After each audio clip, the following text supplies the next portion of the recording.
dito pa rin sa Fun and Laugh with Ron.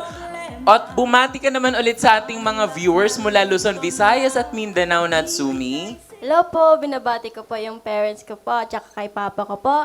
To my family, friends, and relatives, and to my supporters po. And thank you very much for always believing me, supporting me po. Kahit minsan hindi po ako masyado magaling, but thank you for believing me po. Thank you so much po. Oh, napaka-humble naman ng pagkasabi yung hindi ako masyado magaling. Naniniwala ako na walang nagsisimulang magaling at kailangan ituloy mo lang ng ituloy yan hanggang sa magiging magaling ka, ha? Okay, Natsumi, pag-usapan naman natin yung pagiging isang artist mo as a T-Bone artist. Tama ba? Yes po. Uma-acting ka din? Yes po. Martin Wow, po. sige, tell us something about that. Actually po, pag-acting po is, syempre, nung una, medyo mahirap po kasi you have to improvise po yung mga workshop kahit walang script or meron mang script po. Medyo mahirap po, pero kinakaya naman po. Kaya, pero sabi mo nga, di ba, mahirap. Pero bakit pinasok mo yung pag-arte? Kasi siguro when I was 12 years old po, parang nakita ko po sa mga TV or mga movies, parang sabi ko, uy, ang ganda. Parang gusto ko din sumali. Nainganyo ka. Hindi ka naman parang pinilit ni mami na, anak, kailangan umakting ka dyan. Hindi naman po. Kasi nauna po, nakita po namin sa Facebook yung workshop. Sabi niya po, pwede ka dito. Sabi ko, sure, kasi gusto ko po magsumali. Wow. Alam mo, nakakatuwa na meron kang supportive parents, no? Kasi sa generation namin, kahit suportahan man kami ng mga parents namin, hindi kaya. Kaya hands down talaga ako sa mga parents na ganyan, no, na sinusuportahan yung mga anak, 'di ba?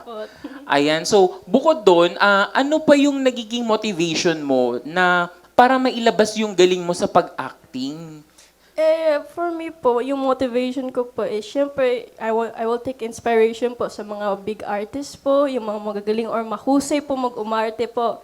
Syempre kasi ako, I'm still a beginner, pero hindi talagang beginner po. Nasa ano lang po, hindi above level, mid-level lang po. Okay. So, pero so far, ano yung pinaka nagustuhan mong role na nagawa na? Minsan, ano po, yung kaawa po. Kasi syempre, for the Sorry, ano yun? yung parang good role po. Good role. So, gusto mo yung babae. inaapi-api, sinasampal-sampal, mga ganyan. Pero sometimes po, kontrabida din po. Gusto mo. Oo, kasi napaka-sweet girl mo. Parang hindi ka namin nakikita na maging kontrabida, pero you want to challenge yourself. Pwede naman po. Pwede, okay. Pero ano yung pinaka gusto mong maging role? Siyempre po, kung gusto ko yung magiging, sorry po. Ano po, yung role na gusto ko po is, Oo. siyempre parang, yung main role po na mabait po. Mabait, yun talaga Opo. yung pinaka gusto mo. Opo. Pero so far, ano yung naging struggle mo sa mga roles na, nakuha mo or habang uma-acting ka?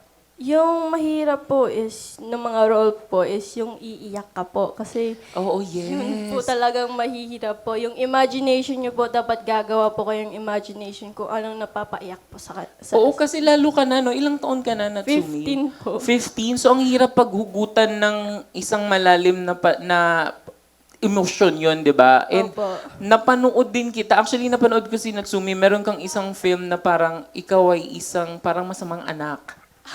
Di ba? Pero sa nakikita ko sa'yo, napaka-masunurin mo. Nakikita ko si Mami kung paano ka gumalang sa kanya, di ba? At sa mga tao. And I think that's really hard. Yes po. Di ba? Ayun. So, Opo. nakakatuwa. So, doon ba, humihingi ka ba ng mga tips kay Mami? Kapag Yes dahil hindi mo pa naman na-experience yun? Yes po, yung parang paano po iyak or mag-experience yung, for example, mahirap na buhay. Kumukuha din po ako ng mga advice po sa kanya, yung mga backstories niya po, ganito, ganyan po. Okay. Na-mention mo, no, mahihirap na buhay. Paano ba napalaki ang isang Natsumi? Actually po, nung bata pa po ako, syempre mahigpit po si mama sa akin. Kahit sa mga roads, pinababawal po ako niya maglumabas kasi mainit, ganito, ganyan. Yun po. Pero super sweet niya po sa akin po. Super sweet. So, Yes very po. supportive. Yes, supportive po. Wala namang pagkakataon na nagtampo ka kay Mami. Minsan, nagtatampo po sa mga pagkain. Sa mga pagkain lang naman. Very normal, di ba? Pero so far, anong mga proyekto na yung mga nasalihan mo Ayan. Mga projects po. I mean, sa mga, bukod sa Tibon, nag-under ka na ba ng, for example, ng FAMAS, for example, mga ganong movies, mga short films? Ayan. Yes po, meron po akong short film po. Natsumi po yung title. Madali bang maging artist? Diba? Actually, hindi po madali magiging artista because at first, hindi naman talaga agad you'll be famous po. Katulad yung mga ibang artista po, like, simula pa po, they start from the very scratch po. Yes, I agree. And you mentioned nga na, di ba may mga movies na minsan hindi nakakasali, pero Yes. that's part of rejections. Opo. Di ba? And dun ka mas nahuhod. Yes, yung rejection is also a challenge to move on po. Yes, and a rejection is always a redirection. Yes po. Yeah, I agree. And in connection with that, meron ka bang mga message sa iyong mga supporters or followers? Okay po. Thank you pala po to the people who always follows me or nanonood po sa mga short films ko po. Thank you po kay... Pwede po ba ako magbati po? Yes, please. Pinabati ko po si Sir Gigi Ang at saka kay Ma'am May po. Thank you very much po for always supporting and believing me po. At saka kay Sir Doc Ivan and then kay Ma'am Maria po. To my family and friends po, hi po. Miss you po all.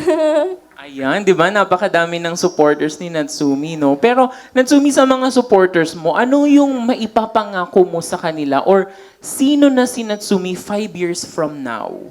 Siguro po if my career po yung pag-acting po or maybe pag-aartista po, I guess I wish or someday po 5 years from now at sana maging famous po. At saka syempre, pag maraming na pong project, matulungan ko po yung mga family, friends ko po yung who always believes in supporting me po. Oo, I agree. Mukhang namang hindi naman malayong mangyayari yun, Natsumi, no? Dahil nakikita naman namin na you're very talented. Pero speaking of talented, hindi naman pwedeng hindi susubukan ng iyong talent sa pag-arte.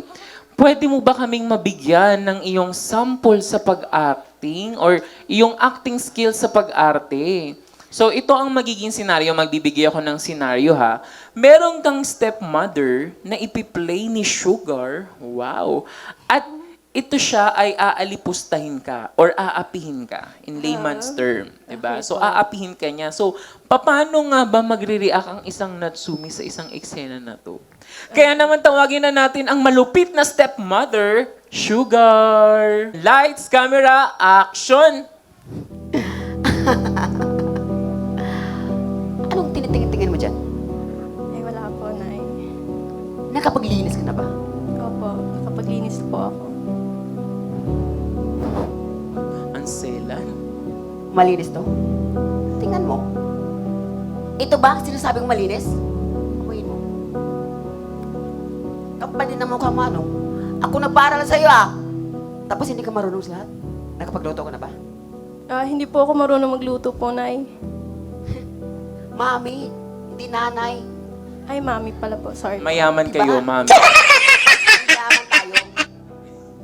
Sino ka ba naman dito? Di ba wala ang daddy mo, kaya ano gagawin mo? Katulong ka dito. Kaya kung anong iutos ko sa'yo, gawin mo. Masusunod? Yes po, Nay. Mami!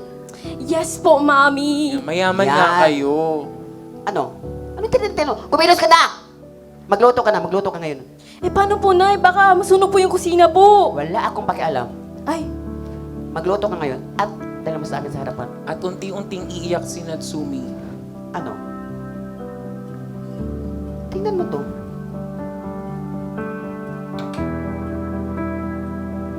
Tumi, oh. Ito naman sinabing malinis? Ha? Gusto ihampas ko to sa pagmumukha mo? Huwag mong sabihin, magsumbong ka sa daddy mo. Subukan mo lang magsumbong. At maputol lahat na allowance mo. Ano? Anong titingin-tingin mo dyan? kahit stepmother ko po kayo, wala po kayong karapatan ng sabihin mo po kayo ganyan sa akin. Umiyak ka? Umiyak ka! Umiyak ka! Umiiyak nga po ako eh! Hindi niyo po makikita yung luha ko po! Hindi. Gusto ko umiyak ka pa. Gusto ko magtiis ka, lumuha ka ng dugo. May period po ako, hindi ko po yan kaya. Kasi nga, ang tamad-tamad mo. Umaasa ka sa daddy mo. Lahat na pera ng daddy mo napunta sa'yo. Eh, wala ka namang kwentang anak eh. Eh, nag-aaral naman po akong mabuti. With honors po ako. I am also graduated nga po eh. Kahit hindi po ako marunong malinis po, at least I am working hard po. At patuloy na mag-i-English si Natsumi. Yun na nga eh. At mag-i-English din yung stepmother. Hindi ako marunong mag-English. Ayan, napakagaling naman yung Natsumi. Nakita niyo yung iyak, no? Napakagaling naman ng ating fantastic guest na si Natsumi, di ba?